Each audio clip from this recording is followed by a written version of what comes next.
Live now.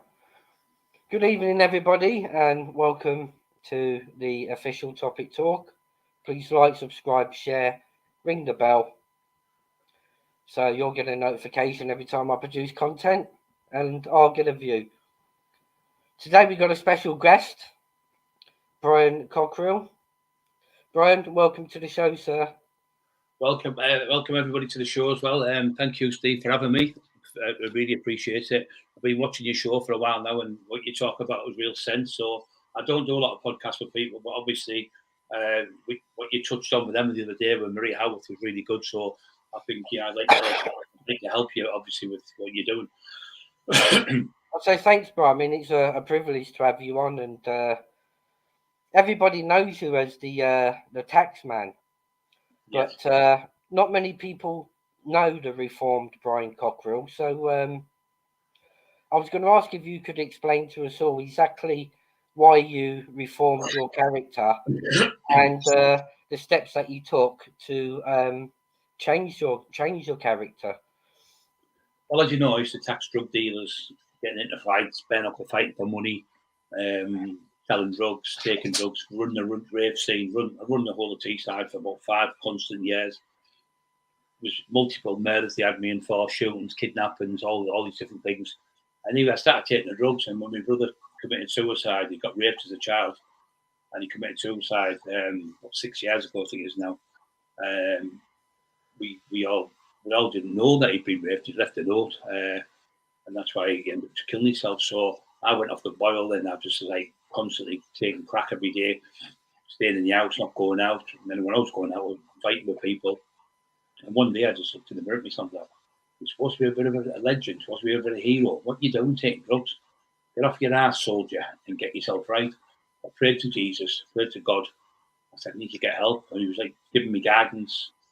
And I just said to myself, I've trained all my life, so I didn't have a drug till I was 26 and a half, getting all my life, nothing. Trained since I was 13-year-old, even at school I was training in the football team. All them years I trained, that was in me. So I went back to my training, and that gave me the solace from getting off the drugs. My brother come to live with me because I'm a care worker. I've worked for him for the last 7 years, a care worker.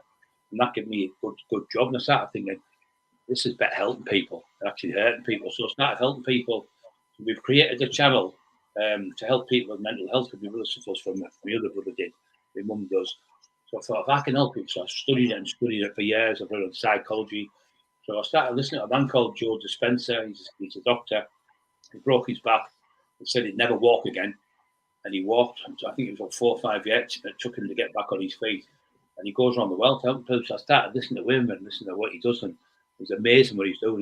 He's a scientist. And what he's doing is helping people. He says, every one of us have got a brain inside a computer. You've got a 3 pound that weighs your brain. So it's a computer. So if you're thinking of the bad memories of the past, which I kept doing, you're going to be bad today, tomorrow, next week, next month, next year. So what you've got to do is take that chip out your head, change it, throw that one away and get a new chip. As simple as that.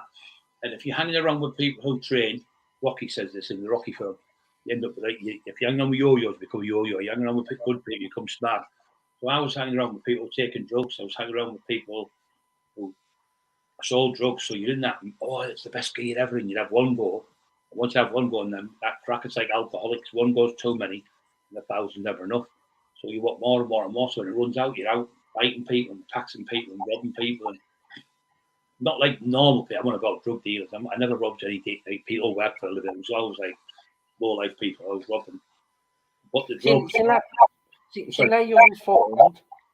Do you find that there's people that like take advantage of you now? Now that you have got a reformed character, in the sense that you know they're going to do stuff against you that they would never have done like 5-10 years ago. They'd do it. You know, I would have been straight at the front door. I'd have been waiting for them in the street. They'd have been taken away and severely dealt with. But changed my life around and helping people now. So you always get the devil trying to make you do bad things. So I've got to keep away from that, because a few days ago I nearly fell off the horse type of thing with an idiot from Stoke. So you offer him out for a fight. But when somebody threatens to burn your house now, when you're in hospital, paralysed, my hands look up. When I had these operations, I had 5 vertebrae in my neck. 5 vertebrae were crushed severely. and he had to have them done. So the 5 vertebrae were cut, the backs were cut off, and new ones were put on. So my spinal cord, there's your vertebrae, say the back. Spinal cord's in there. Mine was crushed right down. Your spinal cord's 5 mil. Mine was down to 0.5 mil. They said, I can't believe you're walking about and you're training. You need it doing like last year, never mind tomorrow. But anyway, they rushed me and gave me the major operation, but it left me paralysed in my hands, my arms, my legs for 8 months. Couldn't feed myself, couldn't even clean myself. My wife had 4 carers coming in 4 times a day. So from being one of the top fighters in the country and not scared of anything, to be laid there just paralysed was terrifying for me because I couldn't defend myself. I mean, that's a good point. What you've just brought up there. I mean, because since you've been out of hospital, you have had a certain somebody that's trying to pull you back into that old world of yours. But I know you found God now. But how did you find him, Bri? I've always believed in God. My family are all Catholics, my nan and that, and my uncles and stuff. So I was always there. I used to watch the old Samson films. I used to love watching things like Jesus, and I really got crucified in that. And it's terrible what he done. He would give his life for us, for our sins, so we could live, and that's what I did. So I started following more and more. And the more I started reading about him, the more I started to fall in love with him, really, because he was the greatest person ever lived. But even Jesus couldn't get everyone to like him. I mean, they even crucified him. So you can never get everyone to like you. But if you can get people, you can help people. We've helped. We're over 60 people now we've saved from committing suicide in the last 2.5 years. My wife, Emma, and me. Emma's taught young lads off bridges. I've taught people from cutting their wrists. I've taught people from taking overdoses down. We're helping people with mental health. We've contacted us through the YouTube channel. We've got not last month, the month before, we had 825,000 people on the YouTube channel. This month we've got 350,000, I think it is. The month before was 400,000. So the people are coming on getting help. We've got people right around the world. We've got over 30,000 subscribers. And all we do is help people. And there's certain individual from Stokesley tries to ruin the channel, goodbye live, goodbye this, goodbye that. Just every day it's been the same thing now for 33 months. But we went to court and we beat this person. We won the court case, and we put it to bed now. But he just will not leave it alone. He definitely needs mental health. This is the point that I was going to say to you, because had you have been the same as you were 5-10 years ago, he would never have even tried to do half of the stuff that he's tried to do to you and lie about you, because he simply would have been dealt with. I mean, so now you're a reformed character. I mean, you've changed a heck of a lot from what I've known. Yeah. And you're simply doing good by people now. You're helping people that are less fortunate than yourself. Yes. And there was something you done last Christmas, wasn't there? You helped a family that what happened, cost, didn't you? What we tried to try and get a bit of money in for people, and what people put on here, we let people see how much money was getting sent. So when it was sent to people, he's kept the money, he's done this. So we got £1,200 donated. We put £200 in. Marty Turner put 200. So we had £1,200. So we decided to get presents for children who were struggling, the mums and dads, obviously with the COVID. So Emma came up with a better idea. She said, why don't we help two big families who helped a man who had 2 children, but he's only had nothing. We spent £400. We got £50 gas and electric, and we spent the rest on presents. Wrapped all the presents up. Emma was out 2-3 days. She dropped them off for Tony Granger, leader of our church. He went and helped her. So we helped that family and give them food for about a month or more. And we're over the moon. And there was another girl. She was a black girl. She had 2 little kids who had nothing whatsoever. No food in the cupboard, no gas, electric on. So we've done the same there.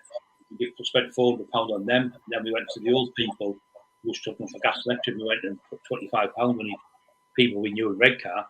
So we spent the £1,200 helping people. And we thought we did a great thing, helping people. I mean, do you feel better within yourself now? How your character's reformed as compared to being the old Brian? Do you feel a lot better within yourself? Yes, I mean, years ago, I've took like 50 grand off people allegedly. I took 70 grand off them. Or helping someone who was going to kill themselves. Or helping someone who, there was a lad there, he'd been in the house for 4 years he hadn't been out. He had 3 children. He'd never been outside with them. And he had 3 girls and a little boy. He hadn't been out. So me and my brother went to see him from Horton. Next day, he was out with his kids in the park, and the joy in my face, even had tears in my eyes, thinking, and his wife said, I can't thank you enough. He's out in the park, we're pushing the kids on the swings, and you think, brilliant, it's absolutely brilliant. You know, just that joy you get. And then we had another lad, he suffered with back injuries. I've obviously trained since I was a kid. I don't know everything about training, but I know I'm up there with the best of the best. So I'm giving him advice how to train. So he was out after 6 weeks of training, being in the house 6 years. This man couldn't get out. He's driving now, he's out. There's other people who wouldn't dare go up the house with the confidence was down. I was teaching them about fear. The most thing about fear is thinking about the fear. My friend Steve Norton's a professional coach to help people, psychologist, not amateur, professional. And he says the thing about fear is the fear itself. You keep thinking, what if this happens? What if that happens? What if this happens? What if that happens? And because you're thinking about it, you keep thinking about it, you're creating a monster. You might have a little thing that big, but you make it into massive because you create. What if the house burns down? What if this happens? What if it does? So what? What if you do lose your house? It's only a house. It's only bricks and mortar.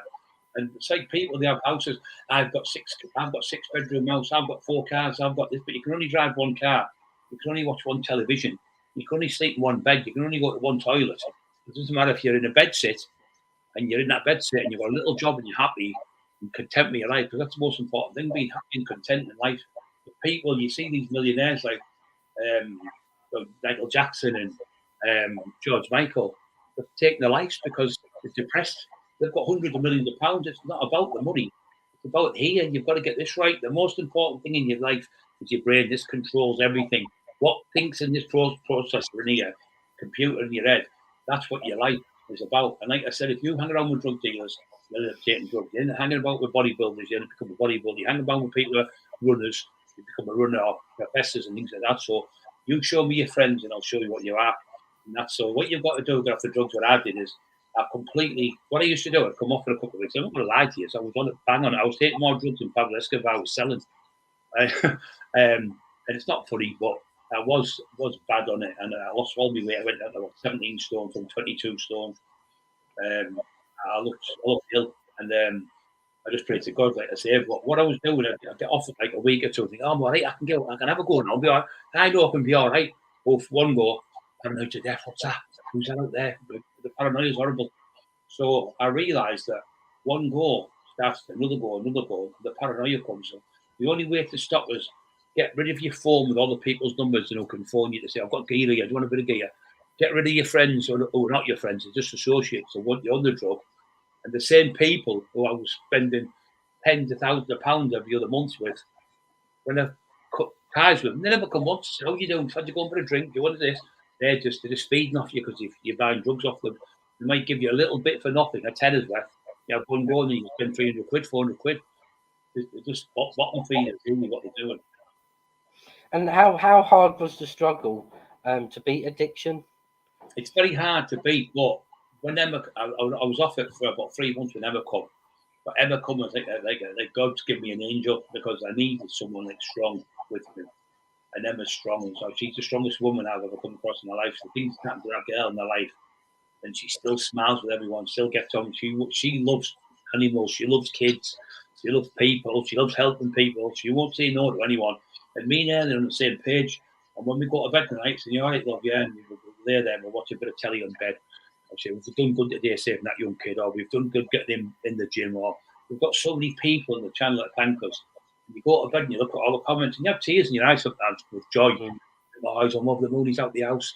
I've got him a job and we've got him back to with his wife and he's back with his daughter and helping people. I mean, like today I've had 6 people on the day talking to them who are struggling. They've helped them today and they've contacted me back saying, oh, what you said to me today is brilliant. I'm going to do it. And me and my wife are going to do this. And you just feel good because you're helping people. But I'd rather help someone in the world than hurt someone. That's my new policy in my brain. I mean, you've come a heck of a long way. You know, I can see that straight away because from when I was watching back on the documentary that McIntyre done, that's crazy. You know, you basically didn't give a shit. Basically, you know, you'd roll through anyone. You know, to how you are now. You know, it's amazing, and this is a success story. You know, that Yeah. maybe one or two other people, you know, should take on board from you. You know, you're an inspiration, and people should start looking up to you now for the goodness that you and Emma are actually doing. And to Not, change, not for a without. leopard to change its spots, well, the saying says it never happens, but you're a prime example to prove leopards can change the spots. Yeah. Yeah, yeah. Before, like they say, anyone would see out, I'd be straight out the door. Get away now, come me, you want one. And I'd bash them straight away. I wouldn't have no time for all this arguing and screaming, shout. But when I was probably, like I said, in hospital, and my wife's getting threats to rape her, and the person who was doing it, we all knew who it was. He knew she'd been abused by two lads trying to rape her in 2012. And he knew all about it, and he knew about the fight because he said, well, what's your fear? We come back from Newcastle with him on the train. And he said, what's your fears? I said, I've got no fears. Nothing scares me at all. I'm not scared out. I'm not scared of dying. And people try to shoot with guns. I've run at them, and nothing scares me. Nothing. The only thing that scares me is my wife being hurt or my family. But when my wife's getting threatened, when he knows what she's been through, she was in a house fire where she was in a coma for 3 months and nearly died. So she told this man this information, and he used that against her, threatened her. My friend Carol Edwards, she's got the same threats. Her son got the same threats. Lovely people, the Duffy family. We love them. And I actually had a quote from Lee, and I give the so-called person this quote because he's writing a book about me. And we said, "Oh, I can get £1,000 for this quote." I thought, no. So what I've done is I give it to Lee Duffy's daughter, and I give it to her, and she was suffering a little bit, she was struggling with her dad and stuff in her head. When I give her the quote, she cuddled me, and the love of her, and the whole family, we all got together, a big hug with their family and our family, like my wife and that. And it was just brilliant to be like united with it. And I could see Lee up there smiling down at us saying, well done. And everyone had tears in their eyes. Everyone was happy with joy, tears of joy. And then we was happy, and Carol was, and the whole family were great. But the money meant nothing to me. The money's never meant nothing to me. So I'm not one of the people. I've had millions of pounds from my hands, but it doesn't mean nothing. I give it away. Most of the money I made, I give away to people who had nothing. Do you think the death of Lee Duffy had an effect for you to start thinking about changing your life around? No, not at all. I didn't care. I just didn't care. You know, even Lee said to me, I've never come across anyone with so much bottle as you. He says, you're kicking them door in. He said, there's some behind there with shotguns, handguns. You just run at people with guns. He says, I've never seen any. You're not going to make 27 years, not 28, I think, or 28, whatever it was, he said. You're not going to make it where you're going on. But sadly, Lee got killed. He got shot twice, and he got petrol through over him, and he was killed. Sadly, he was killed in a street fight that went wrong. But the so-called author keeps writing bullshit about the other lad. Now, the other lad was in fear of his life. Somebody passed him a knife, and he was that frightened. He grabbed the knife and used it. Didn't mean to do it. And the Duffy family forgive the lad, and everyone else. The lad didn't mean it because he was in fear. Even Lee's mum said, "Look, I forgive you, son.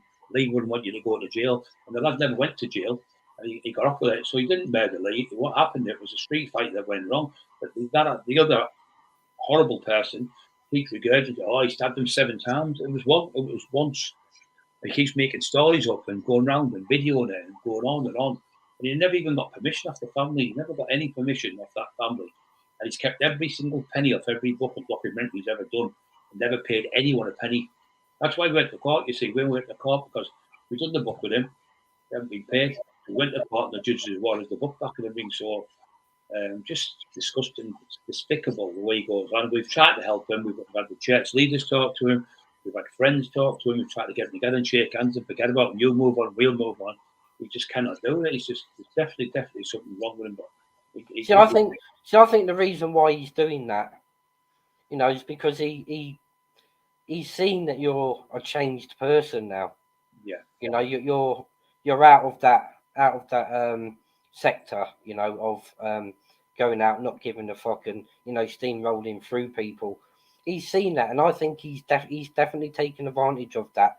Yeah. And I will say, I think he's a coward because he knows full well that you're recovering from major surgery. Yeah. You know, and I think that he's just taken advantage because he's seen that you've changed for the better. You know, and all he wants to do, because he's got nothing in his world, he's just trying to drag you back into the old you Yeah. You know, but God's on your shoulder and he's saying to you, Brian, you know, just ignore him, forget him, you know, because what you're doing is a lot of good for other people. Yeah. You know, in the way that you're a caring person, caring individual, whereas like years ago you wouldn't have cared. Simple. He wouldn't be here. You know. I mean, I've like our church leader Tony said, you only need to make one phone call. I've got friends all over the country, from likes of Ireland and or Scotland and London and Manchester and Birmingham and Newcastle, all over the place. I've been on the phone, travellers and everything.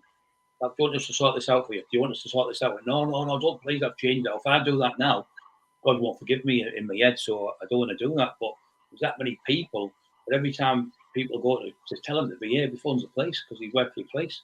The police informant, we all know that. But I mean, you've even protected them, haven't you, really? Because yeah, you've stopped people from, you know, going to give him a talking to. And years ago, you wouldn't have done that.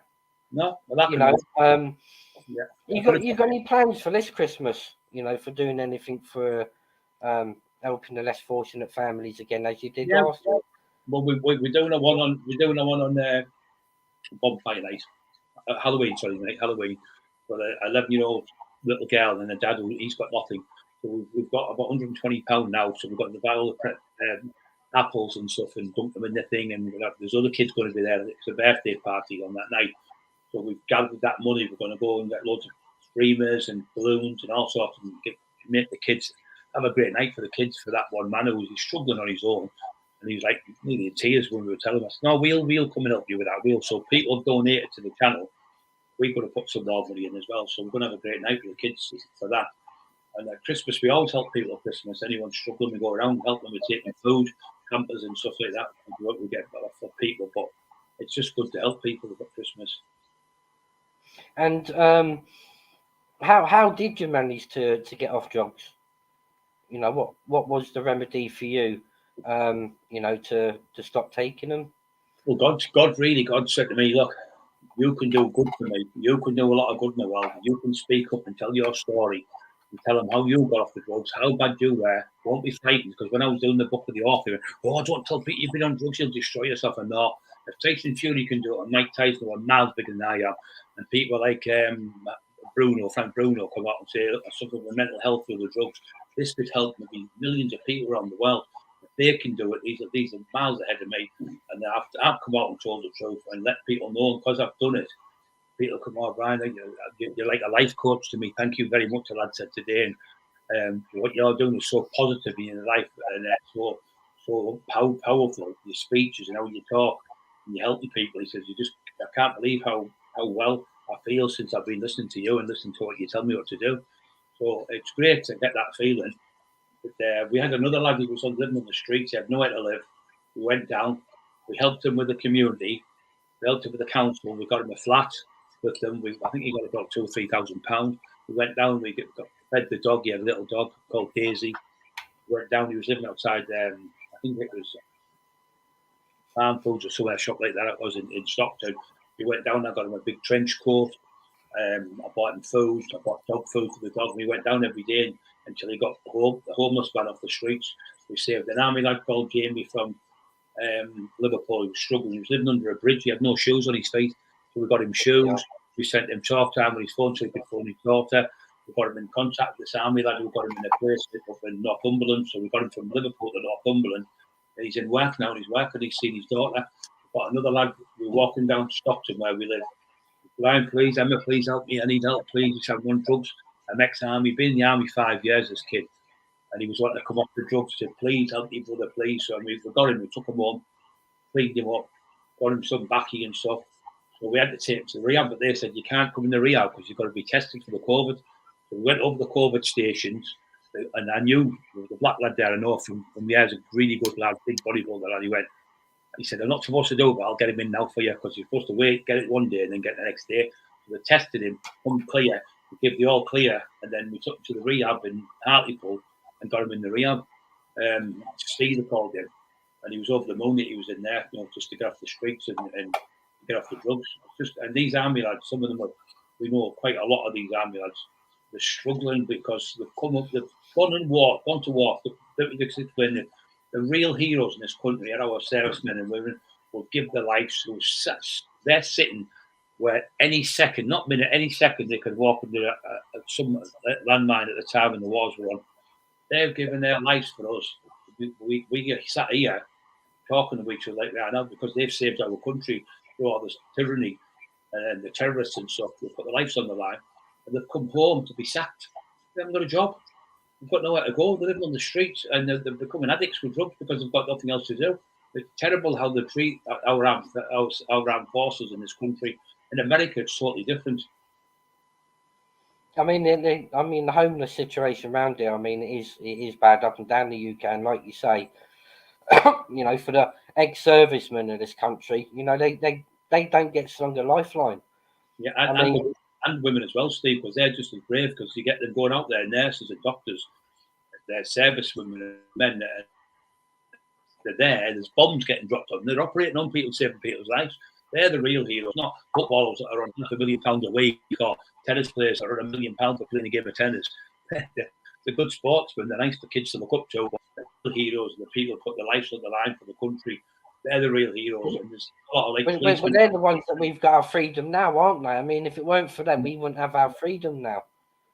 But to think that Brian can actually change that person's life, I mean, I think that's a miracle in itself that you've managed to reform like your character. I mean, that's a miracle in itself, surely. Yeah, I think so. I mean, God speaks to me all the time, and he just keep going. When I was in hospital, they said you might never walk again. So when they done the operation, I was terrible. There's pictures of me, I'm like that, shaking. My hands are gone, my legs are gone, and God, you are going to walk. You are going to walk because you're going to speak to millions of people around the world. I thought, in my head, I was thinking, how do I get millions of people on Red Car Beach? This is no enough because I was on morphine and stuff. And I was thinking, I'm not going to get these people. And our church leader said, through the internet. And we've spoke to 4 million people in the last 6 months on the internet. So what God said to me in my head that day, we've achieved it. And we've got people from all over America, Australia, New Zealand, Kazakhstan. People, I mean, the kids in Australia, one lad's contacted me. He used to be a fireman for me and a school teacher. He did both part-time. He was a school teacher. He's a school teacher in Australia. He said the kids wouldn't read some of the books. So we asked all the kids from 11-year-old to 16 in school have read the Taxman because they like it, because it's not boring, they said, where William Shakespeare and Charles Dickens, brilliant writers, but the kids went into that. So all the kids in that school have used that book to read, and now they're going to start using it right across all the schools in Australia, the Taxman book, for the kids to learn to read. And they're just like blown away with it. So that's what I mean. Everybody knows you as the Taxman. You know, so they relate to that. But what they don't know is this side of you, you know, the reformed side of you, because nobody's really spoke to you about it, I don't think. I mean, we've been at the schools. We've done 3 schools up in Blackhall. We've done that one day. We did a school in Thornaby, speak to the kids, and the teacher said, we've got 3 schools in Malgany and about 100 kids turned up. She said, well, we had a police officer and they walked out. We had a prison officer, about 10 of them turned up. She said, every kid today has turned up for you. And when I stood there, they're just sitting watching me and they're like, with bated breath. She said, I've never known them so well being. We're at a naughty school, the kids will carry on, kids with ADHD and stuff. And they just sat there watching, get a picture of you, Brian. When you had a fight with him, what was it like? What was this? What was that? And they loved it. But I say to them, listen, when you carry a knife, because I'm an anti-knife campaign as well, people don't know this, with Ben Span, we've got an anti-knife from the North East, with the ones from the North East to help people. So when you carry a knife, you take a knife down the town and you carry, just even if you're showing off, you get into a fight and you've had a drink and you get into a fight and you're full of drugs, you'll use that knife in fear and stab someone for 2 seconds of madness. You're going to kill someone, you're going to die, you're going to have the death on your hands. And the thing is, you don't just have that death, you've got the mum, the dad, the brother, sister, you've taken that whole family's kid away. And you've also taken your own life away because you're going to be in a cell 8 to 12 for 20 years for taking someone's life. So you've got to think what you're doing. I mean, you carry a knife showing off, you're going to use it. And the other thing as well, a lot of people carry knives, get them took off and they get stabbed with their own knife. So if you don't carry a knife, you can't stab someone, just don't carry knives, which is a stupid thing to do. I mean, I didn't realise you was involved in the knife campaigns. I mean, so I've learned something new there as well. How did your injury come about that you had that major operation for? How did that occur? I think when I was training for I was used to power training. I qualified for the Britain's Strongest Man. What I call name from Sheffield, Steve. I can't even say his name. And he was the world's strongest man. He was a mine, and he wanted me to compete in the competition because he'd seen me training with the video I had with my mate. So they wanted me to compete, and I was really super strong, and I was up there. But with the weight, I think over the years, and this like squatting over 800 pounds, and I weighed over 300 odd pounds.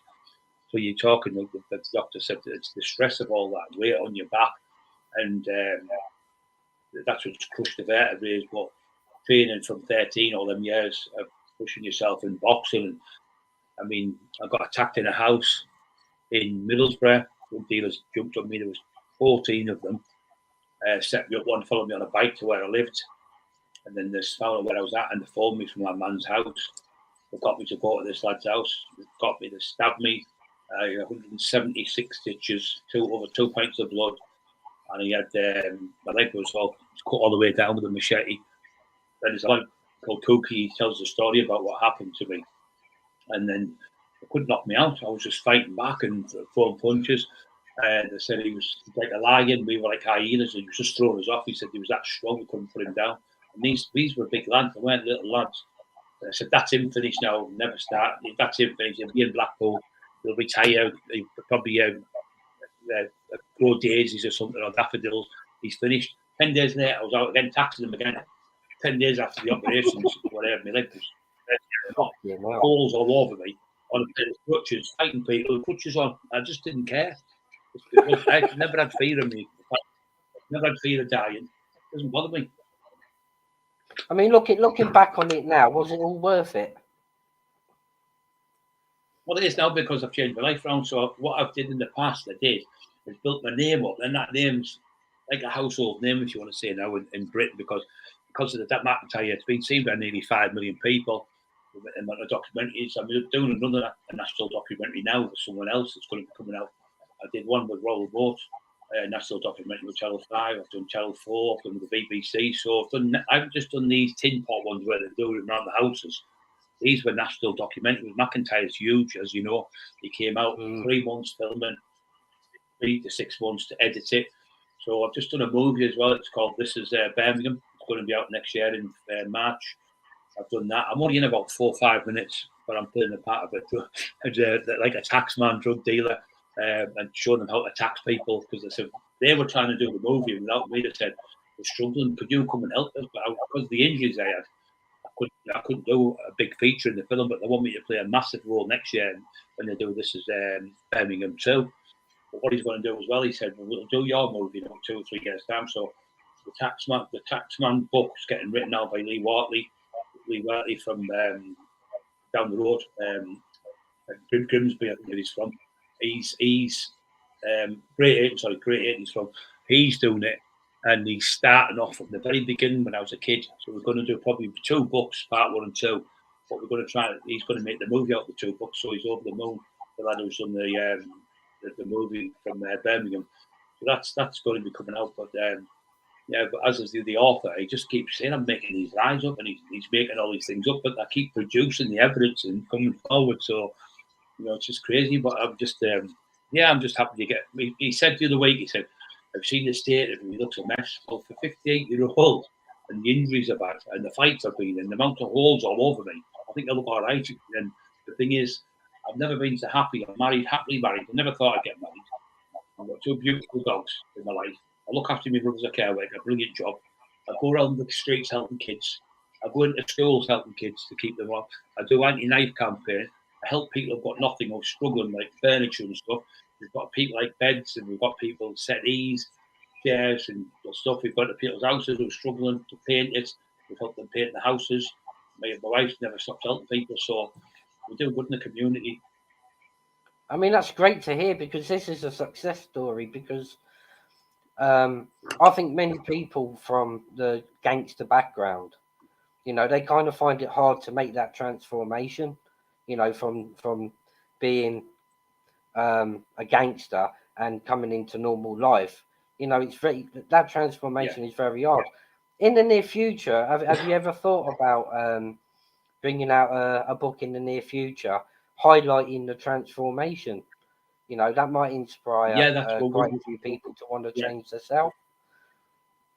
Yeah, we are going to do that. I was going to write a book on drugs and tell them that, like, cocaine psychosis, what it does to you, how it affects your brain when you take it. No one's ever done a book on it yet, so I'm thinking of doing a book on that and telling them, it's great when you first start it. Hey, brilliant, blah, blah, and then all of a sudden both paranoia hits you, and then you're looking out windows, and it just makes you paranoid to death. It's horrible. I mean, it's called a mind-altering drug. It alters your mind. So when your mind's normal, if you when I was in my brother was sections with mental health, when I was going to see him, I'd speak to psychiatrists. I'm a sponge, I like to get the knowledge of people who know better than me. So I'm asking different top psychiatrists, and there was one girl, she was a top doctor from Brazil, and she said to me, what it is, she said, when people are poorly, most people that get poorly, she said, I said, what is it through the cocaine? She went, no, she said, skunk, more people are sectioned through skunk. But anything now, I looked into it, I read up on it. If you take skunk from 13 to 17, the chance of getting schizophrenia is 1%. If you take it from 13 to 17, if you take skunk between 13 to 17, the chance of getting their schizophrenia is 76%. If you don't take it, it's only 1%. That's how bad it is. So people are getting schizophrenia through the psychosis. Now, when they used to have the soap baths, I'm not saying cannabis was good. That was a natural plant.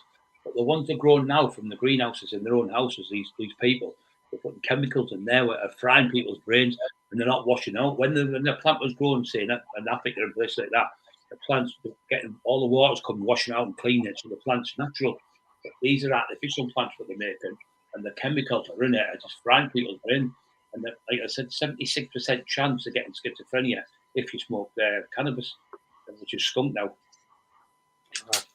In the near future, I mean, once your health's 100%, are you going back into the bodybuilding side of your life, or? Well, no, what I'll do is I've done a book called Train the Bride Cockerill Way. It's to help people train. And when you train, see, I'll just explain this to people in layman's terms. If you suffer from paranoia and you get bad and you're poorly, all it is you've got things in your brain called gamma, beta, and serotonin. So you produce too much of one or not enough of the other one. Now, my analogy, which means my version of it, if you had a 20-stone man on a seesaw, he sat down, you had a 10-stone man that side, it'd never be balanced. So if you had a 20-stone man sat there and two 10-stone men, it'd balance out. So when you take the tablets, what they give you, it puts the right serotonin in and the right gamma and beta. So it just balances your brain out. Your brain's out of balance, out of sync. So they help you, the tablets, what they give you, or whatever the injections they give you, and you can have a normal life. But if you don't go and get help, you're going to keep sitting there. There's not wrong with me, there's not wrong with me, there's not wrong with me. But there is something wrong with you, because that's why you keep saying there's not wrong with you. If you're suffering from mental health, you need to go to the doctors. You need to get 999 if you're feeling depressed. You need to get out of bed in the morning and think, right, I'm going to have a great day today. You've got to think like this. You've got to think, today I'm going to have a fantastic day. Before you get up, just have 10 minutes of thinking, right, I'm going to have a great day. If you get electric bills and you're going to cut it off, it's just a bill. If you get a gas bill and say, oh, you're £42 for your gas, it's just a bill. If you get a puncher, it's just a puncher. People take things and they stub your toe and go, oh, it's going to be one of them days, or drop a cup of coffee or something. Then you start looking for the negatives then. If you get out of bed and you think, the glass is half full, not half empty, you start looking life like that. If you start going looking for negatives, you'll find negatives. If you think positive and be positive, your life will be better. Your life will be better, and it'll be nice to talk, nice to be people. Good morning, hello, how you doing? Blah, blah, and talk to people in the street and be polite to people, smile and be courteous. I mean, it's amazing. I mean, the way that I'm going to keep saying it because you need that praise for turning your life around. And for the likes of that fake author, I'm sorry to say it, I mean, but from videos or photos I've seen of him, you know, he could do praying to God for a comb, a bar of soap, and a new mind. Yeah. You know, that's the sort of people that need to change their life. Necessarily, you've changed. You know, now they're the idiots that are trying to drag you back into your past, and you know, unfortunately, it's never going to work because where you are now, you're in a lot better place where you are right now than what you were, you know, for the likes of that silly fake author, you know, to try and drag you back down into his gutter. Yeah, and I think what happens as well when you're doing things like this, I mean, people, you shine. When you someone, one of the traveling lads who was a good kid said to me, once you tell when you tell the truth, you shine, or when you're lying, you can tell. Lee Duffy said to me once, it was an amazing thing. He said, when the bad people are calling you, it doesn't really matter, but when the good people are calling you, that's when you've got a problem. Well, the thing with him is the fake author. Everybody's calling him, so you've got to look at him and think, is it me? When somebody says everyone's wrong, all of yous are wrong, that means you've got mental health. You've definitely got mental health issues. When you say everybody's wrong except you, you've got mental health issues. You need to go and address it, put yourself in the rehab, get off the drugs, and then move on. You can't, and these are the worst thing people do. They'll go on, they'll come off for a couple of weeks, think it's called the honeymoon period. They'll come off, think, oh, I'm all right now. Like I said, you have a go of it, and you're back on it again. Same as alcohol. So what I've done, I've been offered drugs. They've been put on the table in front of me. But no interested. I walked out of my wedding because of it. The fake authors running about, offering coke to me and everything. I went, I'm going. We were only there till 5:30. He ruined the wedding because he was sniffing that rubbish up his nose. And I went, I don't know, my wife doesn't want them. We're not that. It's a thing of the past for us. And loads of people have asked me, do you want a bit of this, do you want a bit of that? And I don't want them. They're not your friends who are offering you drugs. They're not your friends. So the drugs to me don't mean nothing now. Nothing whatsoever. There's no like missing them. I just love my life, watching the film with my wife. The dog's been happy, help people. How did you cope and manage with changing that circle of friends that you was knocking about with? Was that hard for you to do? No, pardon me. They weren't friends or associates who were getting you on drugs so they could make money off you. All the others, leeches really, getting you on drugs to sell, to take the drug because you're spending a fortune on them. Never come to see you when you were, they never come to see me in hospital, never said that sent a card, nothing. All they want is money off you. So I just disassociate myself from them.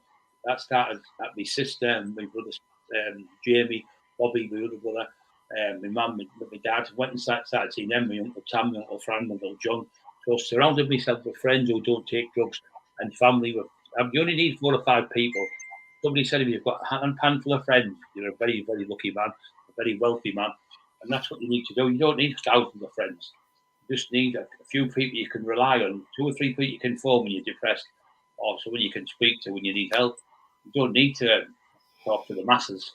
Yeah, but the only way to get off drugs is completely just stop. Don't even think about when you think about it, you think, oh, I could do a bit of gear. Just say to God, I don't want no more gear, keep me off it, God, please help me. And that's all I did. I'm not even interested, honestly, God, they don't bother me one bit now. Never taken anything. The only thing I've taken is medication, obviously from the injuries off the doctor. But as of drugs, they don't bother me now. I'll get a better buzz helping someone than I would taking lines of coke. But that's my buzz, helping people. Yeah. Did you do it all by yourself, or did you go to a rehab, or? Did it by myself. Completely stopped. Completely just went and looked in the mirror at myself and I said, "What? These are another great thing I do." I look in the mirror and go, "What are you playing at?" So I'm talking to myself as I'm an adult and this is a kid I'm talking in the mirror. "What are you playing at? You idiot! What you doing? Look, talk yourself in the mirror. Get off them drugs now. Get off them drugs and stop embarrassing your family. Get off them drugs and help people. Get off them drugs and make yourself be a proper man." You're telling yourself off and it works. And that's another little trick you can do. So you just say, and get yourself right and get yourself, and just to do that, just little tricks with the mind, it helps you. But you just sat there, go, "No, I'm depressed, I'm fed up," and that. God helps them who help themselves. God loves those who help themselves as well. So you got to go for your backside and think, I need to stop today for my family, my daughter, or my mum, my dad, for my health, for myself. And when you get off them, life is a total different. When I got dumped in the sea with the church, and I come back out, just felt a different person. Just life was a better. But life now for me is totally different. I feel younger now than I did 20 years ago, and I feel fitter now than I did. Even though I've got the injuries, my heart and lungs and everything, my mind and everything is clear as a bell. I can remember stories before when I was on the drugs. I couldn't remember things because I've been off them. I've been off them just 3 months, 2 months, something it is. I've been off them. I just stopped. And with Emma with us, I'd never go back on anywhere. But honestly, we're not interested in drugs. We'd rather help people. You can't help anyone when you're on drugs. You can't even help yourself. You need to get off them because they're just. And all this rubbish. Oh, they're only. Oh, yeah, only have them at the weekend. But look at all that money you're wasting. You could be spending it on good things for your children, putting away for something, buying a nice car or something for yourself. You're wasting your money on drugs. And another thing when you start taking drugs, you start getting paranoid and thinking he's doing something, he's doing something. Then you get into fights because you're on drugs, because the drugs will make you think something, it's like the devil's in you then. So you're getting into fights with like family members and friends, same as alcohol, people on alcohol. You've got to stop the alcohol, you just got to stop cold turkey like I did. And then I think that's the best way to do it. And what's Emma think about the transformation? She supported you all the way through, hasn't she? Yeah, well, I've been out. I used to go with them 30 odd years ago. We went out with each other, and then we split up because I went to jails and fighting mad dog every other week, and police were getting nicked for murders and attempted murders and shooting and kidnappings and stuff all the time. Crazy. Police armed response every other month. Mad it was, crackers. Absolutely maniac that I was in the day. What a changed my life round. And Emma was mad as well in the old days, mad dog. But both changed our life around and we're helping people. It shows you both of us, like God's put us together to help each other. She's an angel to me, To me, she's my hero. All the people in the world, she's my hero. She's just a great woman. She just helps so many people and people that have been sexually abused and sexually sort of. Obviously, I can't talk to women, things like that, but she helps so many people because she's been through it herself. And it's great to help other people who are suffering from what she suffers from. And when you talk to someone, it's like when you share something like that and you've had the same experience, you can help each other because you know how much pain each other have gone through. I mean, I think I even watched that McIntyre video a couple of days ago. Some of the stuff in there. I mean, it's fun, man. You've had a much colourful fucking life. Well, mad as a fish. But at least you can look back. You can look back on it now, and you can inspire other people that are wanting to make that change because you've got the experience of that now, haven't you? Well, I say to people, Steve, if I didn't do the bad things I did in the past, I couldn't help the kids of today and tomorrow. Don't be doing that because I've done that and then went to jail for it. Don't be doing that. And because when you start taxing drug dealers, it's the most dangerous game in the world. There's no more dangerous taxing drug dealers because they've got money, thousands of pounds trying to have me killed and shot and stabbed by bullets whizzing past my head. I've people trying to shoot me. I've been shot in the legs with pellets. I've been stabbed by people with handguns shoot me. Very lucky they're only BB guns. And sometimes it's been imitation. I've been very lucky, but most of my friends I've taxed with 30 different people. I've taxed drugs with. 20 of them are dead now. All been killed, stabbed, shot, not died normal. All been killed, stabbed to death, shot to death, or they've taken their life because they can't go on because the heads have gone fried on the drugs. So that game, if you get into it, and then you're also endangering your family. People now will target your family, especially with these other people from foreign countries that are coming and doing it. They don't care. They're not like us. They're not old school. They'll just burn your house down with your mum and dad in. They wouldn't care. It's the classic law. It's respect. You disrespect me and all that rubbish to come out with. But the hardest thing to do when you've been a gangster, a fighter, and you've always done all your fighting with your hands and you've done it with them, it's the pride. Somebody's offering you out for fighting. I'll kill you in 2 seconds in your head. You want to fight them. But Jesus goes, no, you can't do that because, if you hit someone, Brian, you could kill them so easily with the size of you.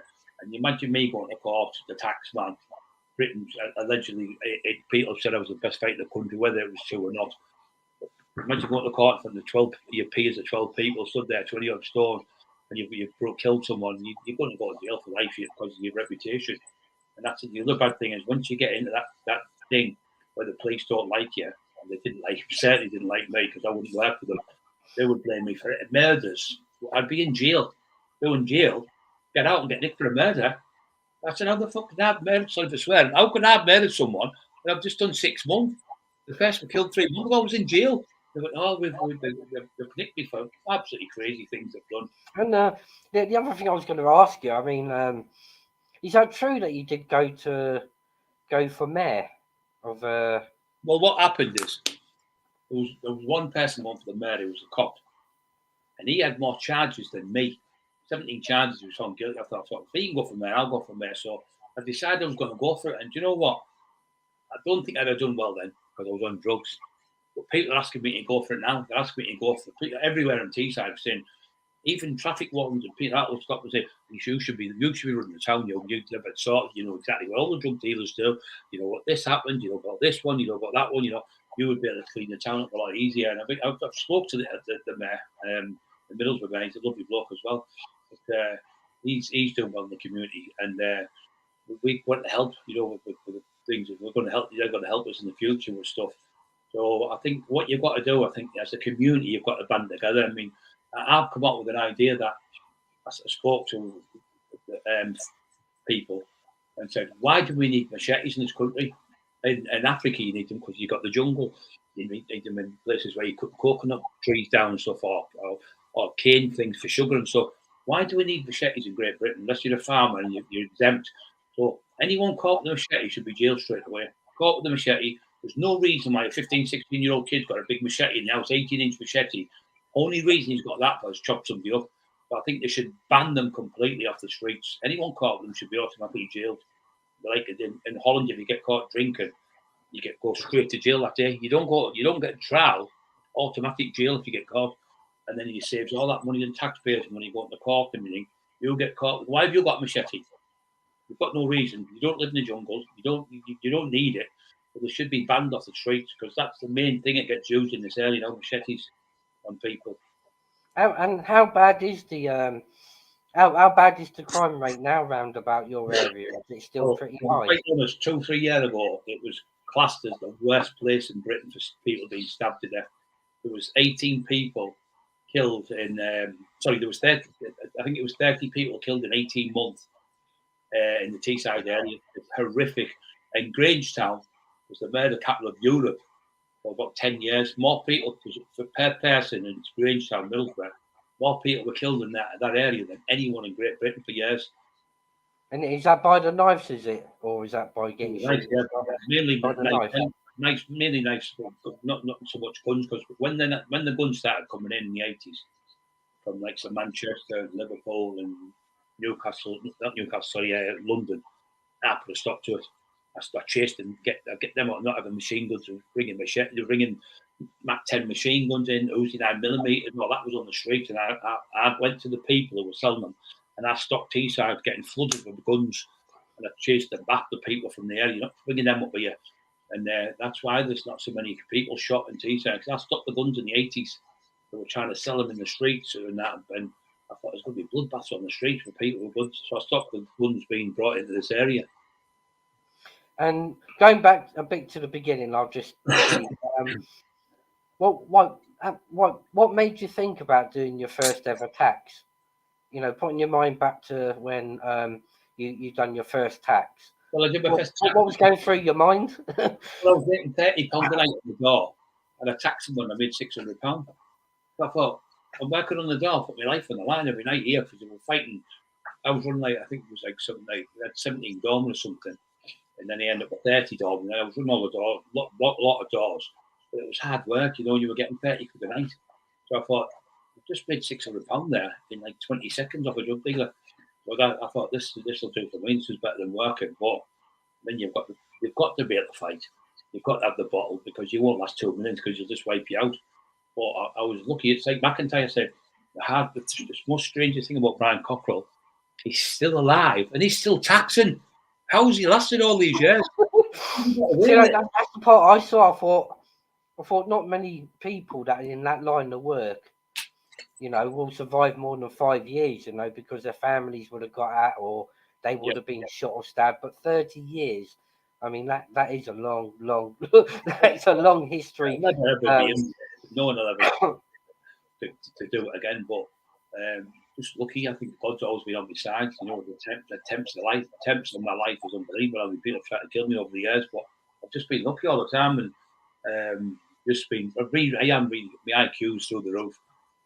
So the cops said we're dealing with a different breed when we've come across you. They didn't like me, but they said total different breed. When I used to do work, I'd always go methodically through everything. I wouldn't carry now, somebody else would have it. I'd be in the police station sitting there saying my license stolen, and then somebody would get shot somewhere. So they couldn't blame me because I'd have the police officer as the witness and bring him to court. He'd come to court and go, he was with me. He reported his license stolen 26 miles away from where the lad got shot. So I got off with it. So you've got to use your brains sometimes, not brawn all the time. So yeah, they didn't like it, but using the police officer to witness it. Well, what better excuse have you got? Are you still in contact with like Lee and Vulture and? Yeah. I know Lee, Vulture. They're all best friends. They're really great lads. I've known Vulture since I was 8-year-old, 9-year-old, 40, nearly 50 years now. And I lived in Westview. We used to play with us when we were kids and everything there. Great lads. He good kickboxer, a world class kickboxer. Been friends, I say, all them years. Never had an argument or a bit of trouble. But when the tinfoil one come along, the fake author, he said, she said, causing like earworm, they called him. And people's ears saying, "Man, said this about you," and then he said this and he said that. He's the most twisted man I've ever met in all my life. I've never met anyone so evil and twisted. And his wife's the exact same. They're horrible people. And the thing is, they're calling us, like to me and Richie Horsley and Vulture, not Vulture, Mick Sorby and Teddy Dicko, Matty Turner, all of us, Pond Life. I was Pond Life to have kept him in bread and butter for the last 8 years, selling our books. Now we're all Pond Life. Pond Life because we've woke up and realised it's you's caused all the trouble and everyone's onto him now. You can fool some of the people some of the time. You can fool most of the people most of the time. But you can't fool all the people all the time. And that's what he's tried to do. The people now, the mask dropped. When he was in London when I was pooling, and he's going, "I'll fight you, you spaz, you spastic, you call me." But he's done it on Walk Right Company, Walk Right Press, where it was his company. So that he can't, because he was doing it under fake accounts, but this time he's done it, stuck it. And he is taking my books down with court cases. And then somebody said, "Well, wait a minute, you said there was no court cases. But if he's taking your books down by court case, he's doing it legal." So, like I say, we won the court case. The court case is over now. We've won our book back. We're just waiting for them to return the book back. I'm going to just move on.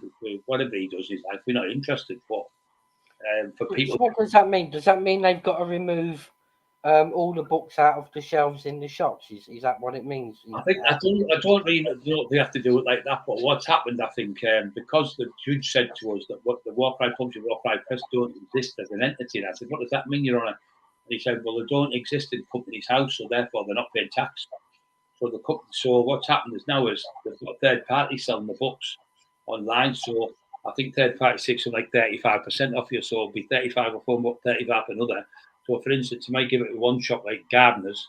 They'll then sell it to Amazon, then Amazon will sell it to the people on the street, but they'll take 70% of the book. So they'll be getting pennies now. Like we were getting nothing. I mean, he's supposed to give me 37.5% of everything I get. Never got nothing. We haven't been paid now for nearly 12 months, not one penny. And before so if it sold, say 700 books, well, if you sold 1,000, he was meant to be giving you 37% of their 700 books. Is that correct? Yeah. Well, every book sold, we're supposed to get 37.5%. So if it was a tenner, it'd be £33.75.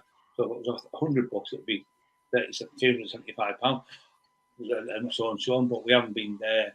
We haven't been paid. No one's been paid. Not anyone. Some people have. One box has had £300 in 4 years off 3 books. They're all bestsellers. Another lad's had £5.38. Another kid's had £5.38. And the other friends had 70 quid. Did Terry Dicko ever get involved with him? Well, Terry Dicko done 2 books with him, and Terry Dicko's had the books taken off the shelves. He's had his books taken off because they ripped him off. So he's another one. So how are they taking the books off the shelf, the courts, if we haven't won the court case? I mean, Martin Joseph Turner's at court as well with them, and he's going to win his case. So, and Marty's 76-year-old, they conned that man out of his book and not paid him any money at all. He's had pennies off him, but he's still at court with him now trying to win the case. But between us, he has won the case, but he's still waiting to see what they owe him. So what the judge has ordered is he's given us a letter from them saying that Walker Press and Walker Publishing have to give the information where the book's gone from. So we are now compiling that to go in, and we've probably got the small claims court to get the money what they owe us, but we haven't been paid any money whatsoever for like over a year now. And before that, we had £20. So we've had £20 in about a year and a half off them. So people, all you people listening out there, stay away from War Cry Publishing. War Cry Press. Don't approach them to make a book for you, because it will simply rip you off. And as Brian's explained, you know, he's been left penniless because War Cry Publishing didn't pay Brian what he was meant to be having. So people throughout there, if you're thinking about to get a book written, go to a more reputable person. That's right.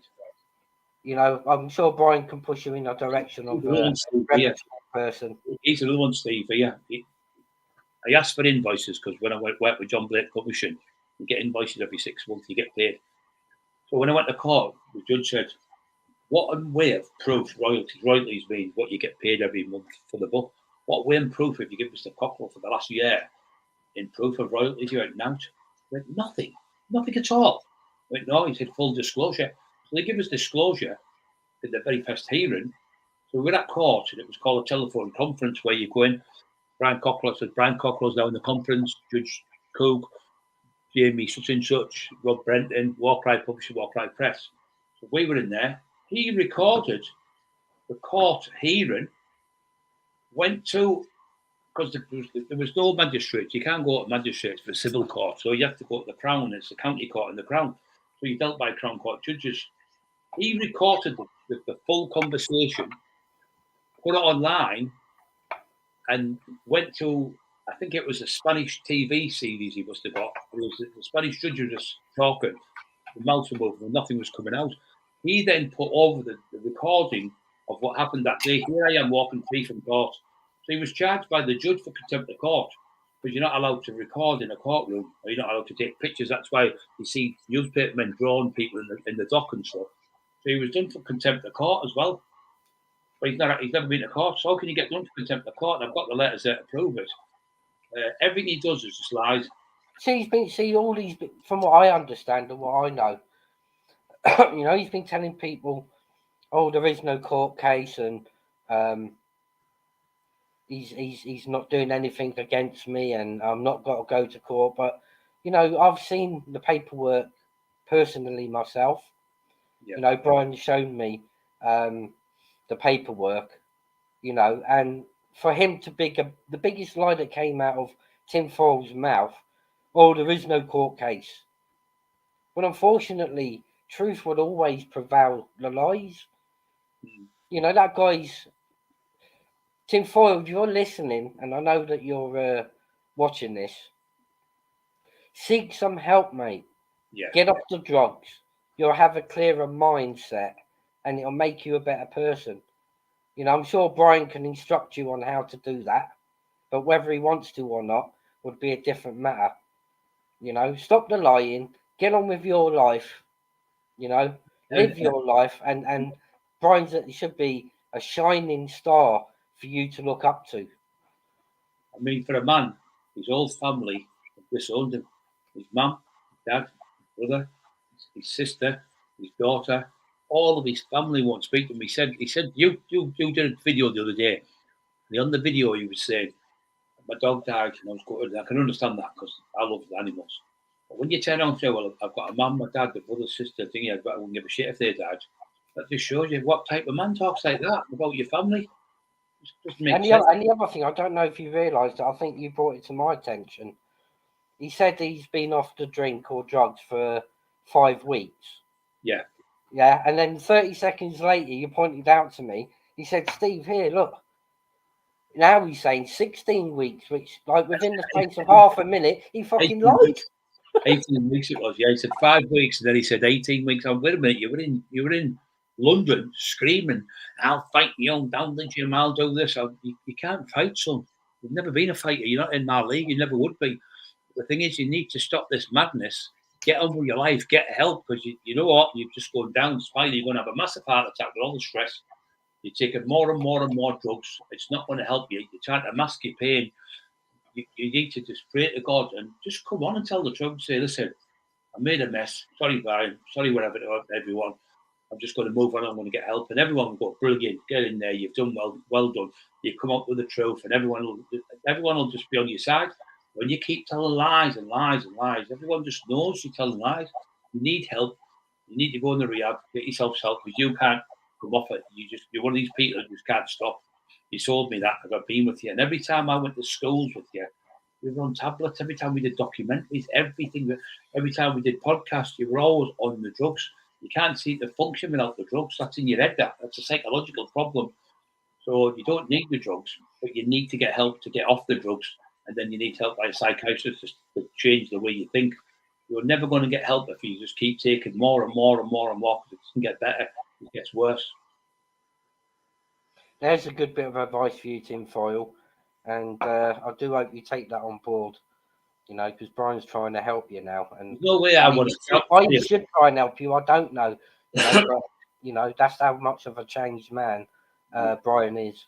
We don't wish him any harm. His family, his son, his dogs, his wife, his daughter, whatever. We don't wish anyone harm. We just want you to stop the madness. Even your own family begged you to stop doing what you're doing. You're making yourself ill. You're making them ill.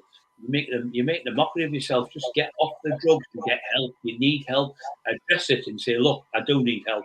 Please help me and go to rehab and get help. And then you'll be a different person. You look in the mirror at yourself and think, at least I've told the truth now. And you can get on. When you keep lying and lying and lying, you're just making yourself more. He needs to own his shit, doesn't he? Basically, yeah. He needs to own his shit, you know, to move forward. There's plenty of people out there to help you. Plenty of people, plenty of proper doctors and rehabs in places, and they will help you. But you can't get help until you address your situation. Admit you've got a problem with drugs. That's what I did. I just come on. I said, look, I messed up. I've been on the drugs. I've been an idiot. I've been blah blah. I showed myself up. Showed my family up. But now I'm never going to take them again. I've moved on. My life's a better place to be. I've been where you've been. I've been on more drugs than you take. And it's not a good place to be because you're in turmoil. You're not actually having a life. It's an existence you've got, because all you think every day is what more drugs or what more drugs. You go to bed, then the day goes. 6 months will go, and where's the 6 months gone? And you can't even remember the night before. You can't even remember what a good night you've had on, because you don't have good nights because your mind's fried with the drugs. You can't remember nothing the next day. You never put your pen, never put your phone. You don't know what you're doing. That's what's happening with you now.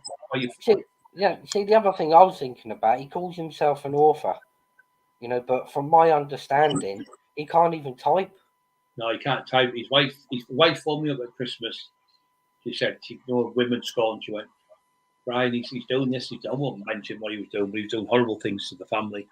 And she said, wasting all the money on this and wasting money on that. She said, he's been horrible to me. He's been a bully, blah, blah, blah. She said, but he's phoning this girl and this one and this one and this, that, and the other. And she said to me, but he doesn't even write the book. He can't even type. I write the books. I'm a legal secretary.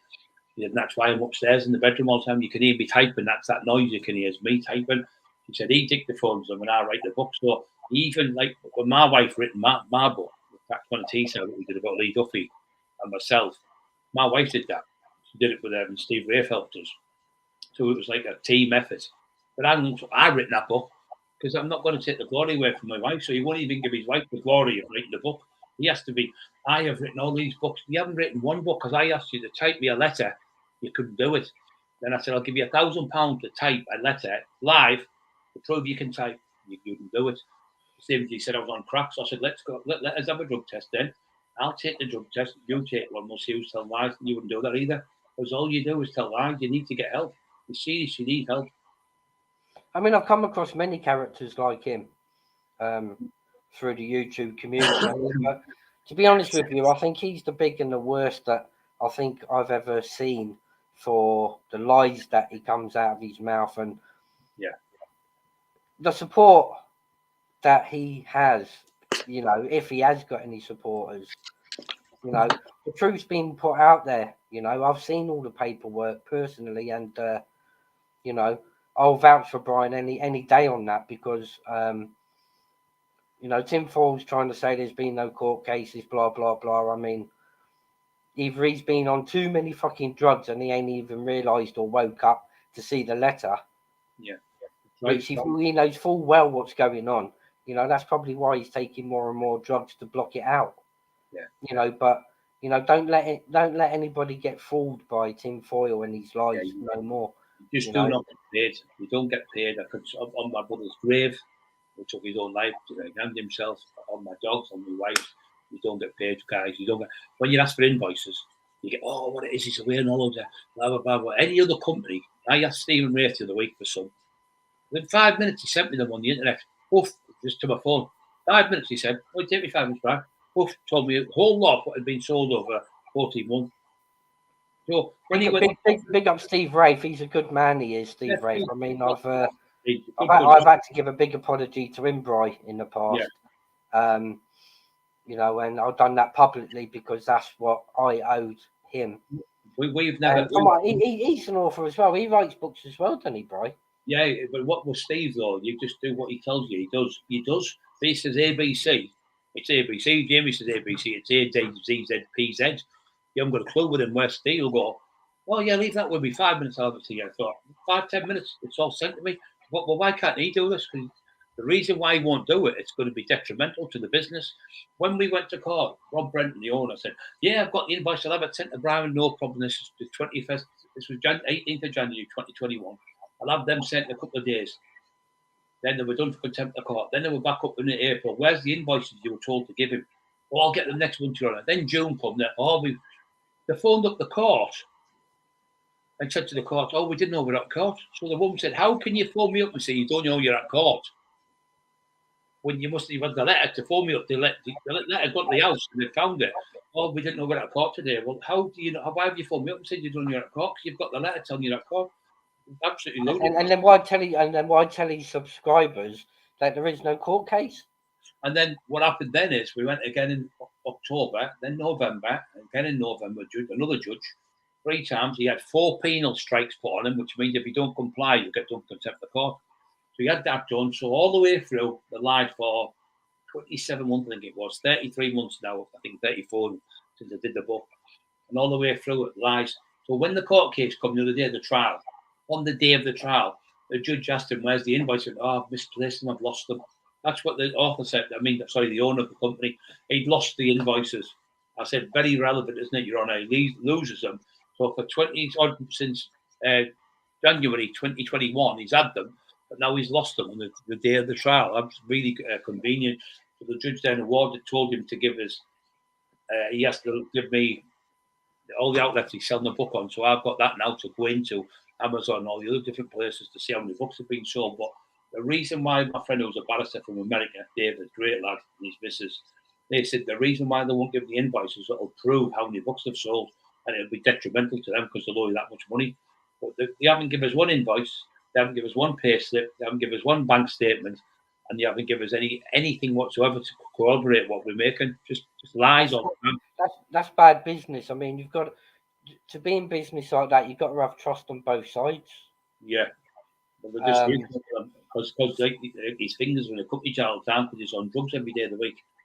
And I mean, legally, you know, he has to give you access to, you know, whatever invoices that you ask for. Legally, he's bound, you know, to show you them invoices because that's the only way that you know. You know, he could say to you, "Oh, only 10 books sold," but on the invoice, right? If he's going to try and dodge the taxman, he's going to put 100 books sold. But then when you go through to the firm that sold the books, like Amazon, they might give you a figure of 1,000 books. That's right. That he sold. Yeah. And that is what your legal requirements are. You know, like you say, you could go to Steve Rafe tomorrow and say, "Can I have and see blah blah," and it'll be over to you within 5 minutes. Yeah. You know, because he's got nothing to hide because he's a very, very good businessman and a very, very, very good person. And an honest man who helps you. He doesn't tell bullshit lies.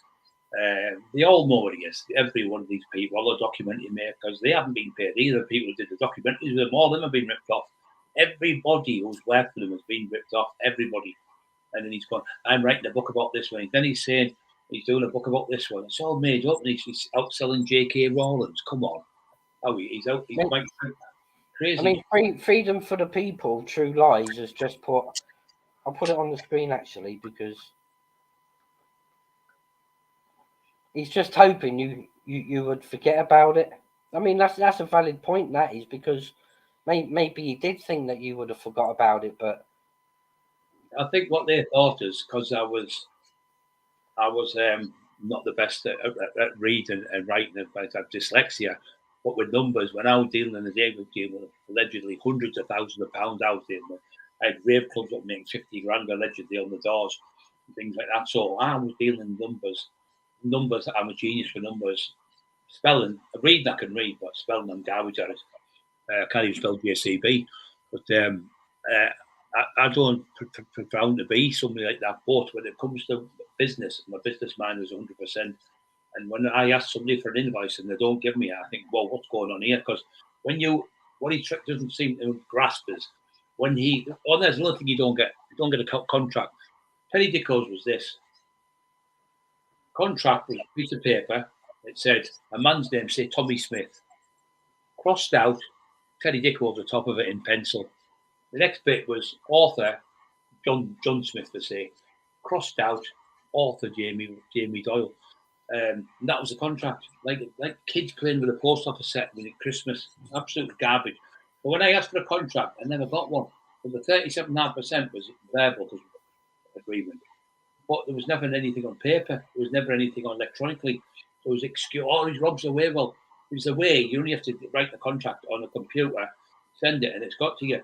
But no, not him. He didn't want to do that. So the reason why he didn't want to do that is because he knew that it would be detrimental to the business. Because when you were in with the business and somebody brings you into their business, you then become part of that business, Steve. So if somebody offers you 37.5%, 37.5% of the 100 is yours. And the others is 37.5. The other person, 25 to him is 100%.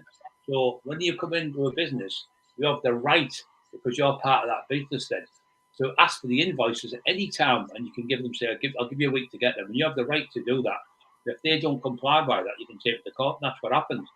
My friend, like I say, David, the barrister, helped us, and a few other people. But I started learning the law, obviously, by reading about it. But you have the right to look at the books because it's your income, it's your. What he said, you're taking, when he did one of the humble driver, and he's in his wheelchair taking my books down with his court cases. And I went, well, wait a minute. James made the mistake. 5 weeks off the drink with you. Then it was 18 weeks he was off it. So I said, wait a minute, you've just said there's no court cases. Now you're saying I'm taking your books down by taking you to court. He slips up all the time. How did you first get in contact with? Did somebody recommend him to you, or? Well, for 5 years he tried to contact me. He was trying to contact me from friends who were boxers and people who were cage fighters, all different things. Oh, the platform, I can give that man. He's the biggest name in Middlesbrough ever. He's documented. He's been seen by 4 million people. He said he's massive if I get him. So when I went with him, he seemed a lovely man, nice and polite. His wife was polite, but just unbelievable. I mean, look at him. Serial killers. Oh, what a lovely man. The next minute he wouldn't kill a fly, but he killed 50 people. So he's like one of them. He's so good at integrating with people and being nice. And anyway, I was sticking up for him. He was getting bullied off this lad and bullied off that lad. I was saying, wait a minute, this is every night for you, 4 o'clock in the morning, 5 o'clock in the morning. I didn't realise what he was doing. He was arguing with old people. He just loves the drama. But I can't be bothered with all that drama shit. He'd have a fight with me, or don't have a fight, that's what I used to do. But now I can't be bothered with all because I'm trying to help people. But when you ask him for something, it's just always bullshit all the time. He never comes out. Like, I'll get your invoices. I've been waiting for invoices 34 months. I still haven't got an invoice. There's none because they haven't got them because they haven't paid tax. That's the reason. So I think he knew what he was doing from the start. I mean, I think he was trying to avoid the taxman as well. Because he could quite easily do fake fucking invoices, can't he? Yeah. He can say to the Inland Revenue, "Oh, I've only sold 50 of that book," but then when you check personally yourself with Amazon, they'll say to you, "No, we sold 1,000 of them." Yeah. So he's not only doing new, he's also doing fraud on the Inland Revenue. Yeah, that's right. Yeah, he just can't stop telling lies. Honestly, lies that come out of his mouth. Well, I've just been speaking to Robbie Williams. He said he's come to see me. And just Robbie Williams, a singer, just garbage. He comes out with. Well, I've just been taking Elton John. I've just been speaking to such and such. He keeps making. I mean, I got a thing for the BBC. A lady from Channel 5 and BBC. They do 500 documentaries a year. They wanted to do a 2-part documentary on me. Not 3-part documentary. So he went. I told him about it. He went, "Oh, they've just contacted me, the BBC. They want me to do this." I thought, "They never even spoke to you. They spoke to me," and he ruined that as well. Absolutely ruined it. So everything he touches, he ruins. His wife said the same. Everything he does. I mean, we went to a snooker hall. He was that intoxicated. He drank them diazepam tablets, and he fell asleep in the crowd in front of over 200 people. And he's in the crowd, and he's drinking full bottles of vodka and Bacardi. And everyone's laughing at him at the place. And after that, that's when everyone said, "Oh, we can't have him at ours." Because we're going to an army place in Carlisle, and it was to help children. He said, "Oh, we can't have him full of drugs and drink." He said, "It's going to ruin our charity, what we've got for the kids and that." So he ruined all the stuff. So all the gigs we had all got cancelled because of the state of him in the snooker hall. I mean, I've heard a few stories about him as well. That when he used to go down the pubs, he used to go and nick like the last mouthful of a pint round the tables. He used to go around nicking them off the tables. I mean, when it was finished, they were all taking pictures of me and Emma.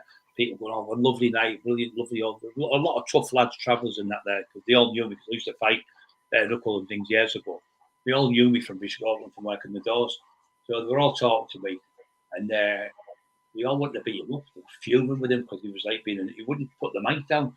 He was going, he was that drunk and that intoxicated. We couldn't understand. One of our church leaders had to take the mic off him and physically sit him down. But when he sat down, he fell asleep. And he's in the crowd like, asleep for 2 hours while I'm talking and we're doing a gig. And then at the end, he's got no alcohol, so he's going around shaking the bottles and drinking the dregs at the bottom of people's bottles. And woman, "But that's my drink. What are you doing?" Then started arguing with the woman. So they had to put him out. The government had to put him out. And the wife said, "Oh, tell me he hasn't done it again." But she was texting because people were sending messages to her from the place saying, "Look what he's done." She said, "I'm getting messages of he's asleep in the crowd. Tell me he hasn't done it again with the drugs. Tell me he hasn't done it again with the alcohol." He just can't stop. Every time he gets a chance, you give him a brilliant opportunity, Brian and Emma. And I really apologise. His wife said what he's done. He just can't help. He just can't stop with the drugs. You can't just have a few. He just goes on. And this is why nobody wants to know what to do with him. I mean, to be honest with you, I mean, I've seen photos of him and I've seen, 2 videos that he's done on his channel. And looking at him, he doesn't look like an author because to me, to be honest with you, he looks just like a down and out tramp. In fact, a homeless tramp on the street looks better health wise than what he does. I mean, I've never seen his hair combed. He's got a big scraggly fucking beard, where he hasn't had to shave in weeks on end. And looking at him, I would never call him a fucking author. Well, he looks like when he did the sleepover, he was doing a good thing for a charity, but we knew it wouldn't work for him. Whatever he's got off anyone off the street, it's all got up his nose, and we know that's what he does. But so I'm just hoping when he done that, I'm just hoping the people gave all their donation and money directly to that organisation that he was doing it for. I just hope not one person gave him the money personally to pass on to that charity, because they would never see it. No, definitely. I mean, he goes on about all the money he gives to charities.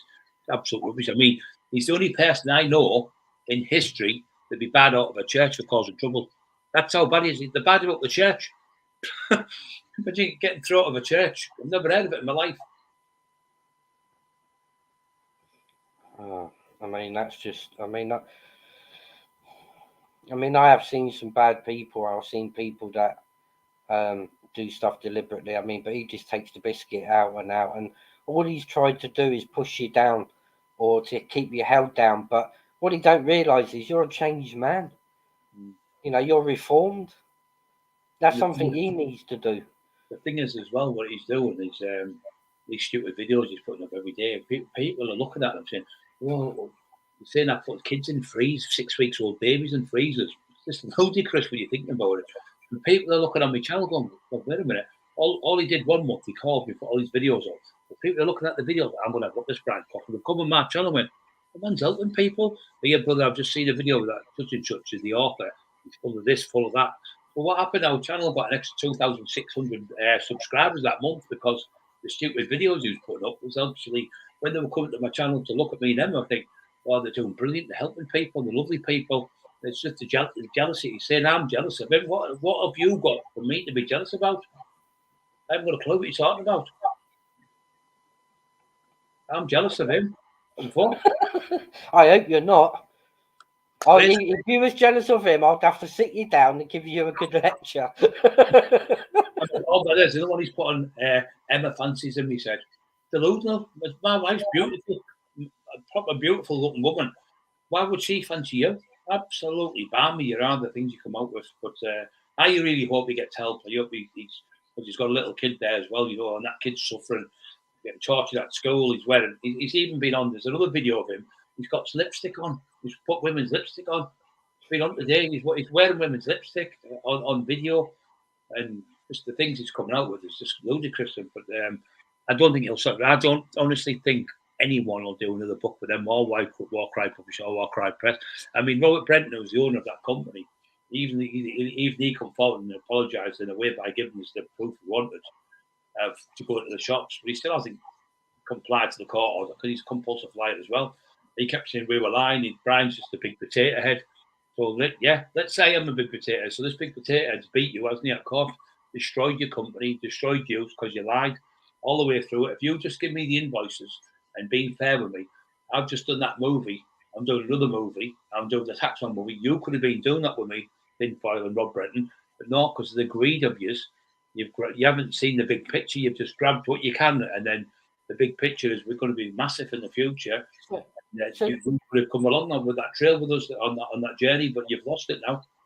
So the War Cry Publishing, is that actually owned by somebody else? Not that's Rob Brenton's company, War Cry Publishing, and we work for Rob Brenton. But Rob Brenton's nickname is the Arthur Pontifrax, so that tells it all, doesn't it? That's his nickname. That's what they call him. Now, what's he like compared to Tinfoil? As bad as him, he's just a compulsive liar. He's saying I'm lying about he's been paid. Well, where's the payments? I said, where's the invoices?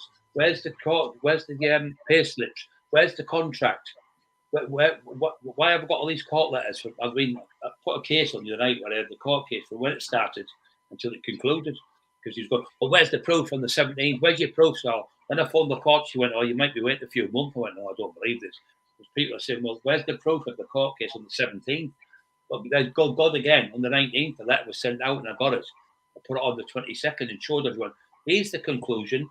I've won the court case, and he's still saying, oh, he's making out the doctors. The proper court letter, the proper name of the judge and the number of the reference number of the court case on every single letter from the courts. And we proved that, and he's still saying we're lying. He's just definitely he's the one with him, definitely. I mean, he deserves no airtime from anybody. And once again, people just stay away from Tinfoil. Don't trust him. I don't. And if you want somebody to write a book, approach Brian and he'll put you in contact with a reputable person, or see Steve Rafe. I know Steve Rafe's a very good man, and he does books, I believe. But you can't trust this company, whatever they come out with. It's all flannel, it's garbage, it's rubbish. And then they promise you the wealth. It's a bit like, you have a donkey and the carrot and a stick when the donkey's walking. I'm going to get the carrot. That 37.5%. When they say something sounds too good to be true, this is what it is with him. You never get the 37.5%. He comes out with all the crap he went. 37.5% you, 37.5% me. I said, yeah, 75. 25 to Rob. I said, yeah, that's 100. And then he said 100, then 40 to Amazon. I went, you can't put 140 into 100.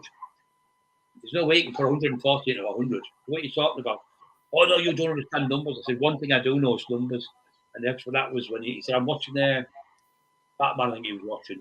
No, it was Rocky. He was watching Rocky. It was a Saturday night. My memory never forgets now. It was a Saturday night. He said, oh, he has got time to talk. He's watching Rocky. I said, no, because I'm on to you now.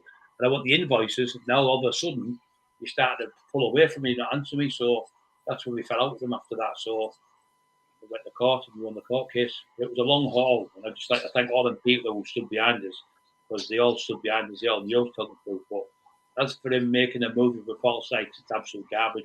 Western Edge Pictures were going to do it in 2014. Nothing's been said. He keeps coming on. It's next month, next month. He's been saying this now for 9 years nearly. There's no movie. It's all in his head. It's all delusional. And there's no books. Mike Tyson book he's writing. It's all garbage as well. Because Mike Tyson doesn't live in Hollywood. He lives in Arizona. So he said he was flying out to Hollywood to meet Mike Tyson. He'd be saying he's interviewing the Queen next and doing a book on the fucking Queen, won't he? It's just, that's about the only one he hasn't mentioned. But he's saying he's outsold. He said, when they said, Amazon have said, we're going to give you an award because you've sold more books than J.K. Rowling's, who's the biggest book probably writer in the world, with £375 million, I think she's worth. So he's selling that lady. And he also said, you're the best writer on these English shorts since Oscar Wilde, which just makes things up, crap. But in his own head, he believes it because the cocaine he takes and all the. He's on a thing called Subutex, this pharmaceutical heroin, little tablets they have to push through and take them. He's been on them since he was 15, he only told me. I mean, he wants to be praying really that you have changed and you are reformed because, you know, he probably wouldn't be on earth now, to be honest with you, you know, so he needs to praise you for reforming your character, I think. Yeah. He's just is mentally ill. There's no other way out. He's definitely a mental patient. It's sad to say, but that's what he is. I mean, for someone, for the whole family, his uncles, brothers, sisters. I mean, he got his own brother's uniform, walking around the town, pretending he was in the army, pretending he just passed to Paris. It was his brother's uniform. He's absolutely delusional. I mean, that's disrespecting the servicemen in itself. Exactly. That's why his brother felt with him. Just everyone falls out with him. He just. His own daughter's having the babies. They've been contacted for years. Says, I don't care if any of my family members die, I'm not bothered. I mean, what a thing to say about your own family. It's disgusting. Sums him up as a human being, that does, I think. Yeah. But, bloody hell, boy, we've done an hour and a half. Yeah, it's been good. So, That's excellent, that is. I mean, I think we'll stop there, do you think, Steve? Because I think we're going to blow the computer.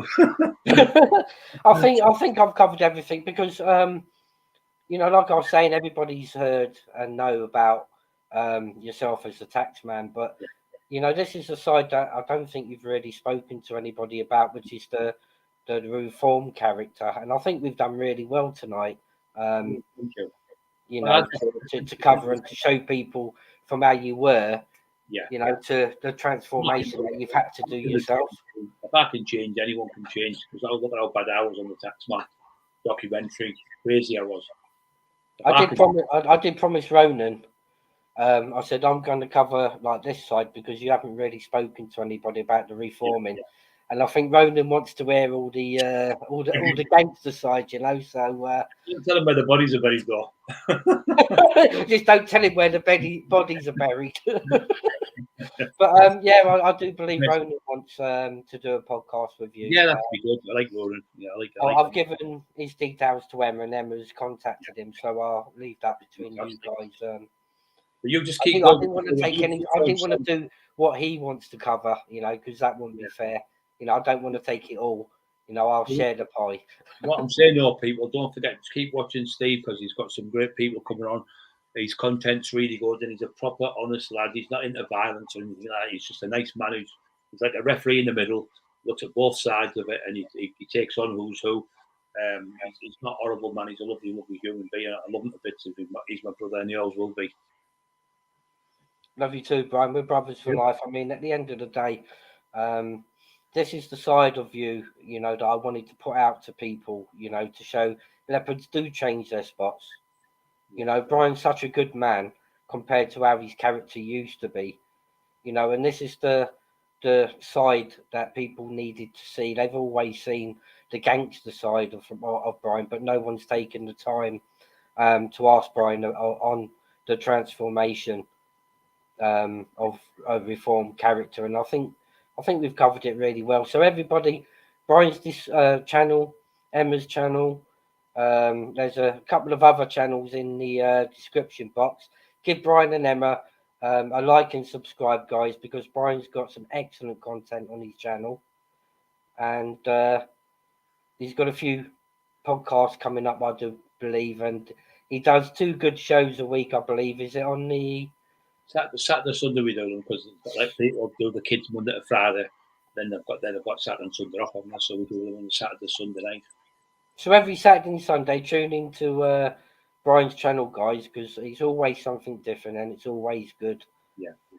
So from me, Brian, thanks ever so much for coming on. It's been a privilege to have you on, sir. And you, thank you. Cheers, bye. God bless. God bless to you and Emma.